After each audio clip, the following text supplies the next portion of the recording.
Congress Muslim league ಇದೆ, ಹಿಂದಿನ Muslim league ತರ ವರ್ತನೆ ಮಾಡ್ತಾರೆ. ಯಾಕೆ ಹಾಗೆ? ಸುಭಾಷ್ ಚಂದ್ರ ಬೋಸ್ ಸರ್ದಾರ್ ವಲ್ಲಭಾಯ್ ಪಟೇಲ್ ರವೀಂದ್ರ ಟಾಗೋರ್ ಎಲ್ಲ ಮುಸ್ಲಿಂ ಲೀಗ. ಅವರೆಲ್ಲ ಸುಮ್ಮನೆ ಬುದ್ಧಿ ಇಲ್ಲದೇನೆ ಅವರು ಎರಡೇ ಸ್ಟ್ಯಾನ್ಸಾ ಬೇಕು ಅಂತ ತೀರ್ಮಾನ ಮಾಡಿದ್ರೆ ಯಾತಕ್ಕೆ ತೀರ್ಮಾನ ಮಾಡಿದ್ರು ಅವರೆಲ್ಲ? ಅದು ಹಿಂದೆ ಒಂದು ಕಾರಣ ಇದೆ.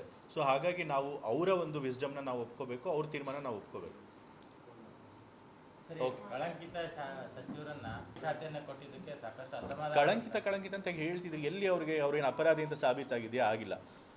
ಇಡಿ ಮತ್ತು CBI ಅವ್ರು ಮಾತ್ರ ಅಕ್ಯೂಸ್ ಮಾಡಿದ್ರು. SIT ಅವ್ರಿಗೆ ತನಿಖೆ ಮಾಡಿ ಅವ್ರಿಗೆ ಆರೋಪಿಯನ್ನು ಮಾಡೋಕ್ಕೆ ಯಾವುದೇ ಸಾಕ್ಷ್ಯಾಧಾರಗಳಿಲ್ಲ ಅಂತ ಹೇಳಿದ್ದಾರೆ. ಸೊ BJP ಅವ್ರು ಹೇಳಿದ ಮಾತ್ರಕ್ಕೆ ಮತ್ತು ಅವ್ರ ಕೈಗೊಂಬೆಗಳಾಗಿರುವಂಥ ಇಡಿ CBI ಹೇಳಿದ ಮಾತ್ರಕ್ಕೆ ನಾವು ಕೇಳೋದಕ್ಕಾಗುತ್ತೆ. 87 ಕೋಟಿ ಹೌದು, ನಿಗಮದಿಂದ ಹೊರಗೆ ಹೋಗಿತ್ತು.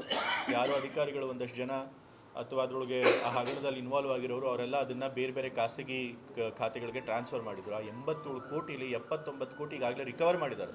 ಇನ್ನು 10 ಕೋಟಿ ಕೂಡ ಬೇರೆ ಬೇರೆ ಅಸೆಟ್ಸ್ ಇದೆ, ಕಾರು ಗೀರು ತೊಗೊಂಡಿದ್ದಾರೆ, ಅದನ್ನು ಕೂಡ ಸೀಸ್ ಮಾಡಿದ್ದಾರೆ. ಸೊ ಇಷ್ಟು ಹಣ ಹೋಗಿತ್ತು, ಅಷ್ಟು ಕೂಡ ವಾಪಸ್ ಬಂದಿದೆ. ಸೊ ಆದರೂ ಕೂಡ ಇವರು ಸುಮ್ಮನೆ ಹಗರಣ ಆಗಿದೆ ಅಂತ ಹೇಳ್ತಾ ಇದ್ದಾರೆ. Thank you.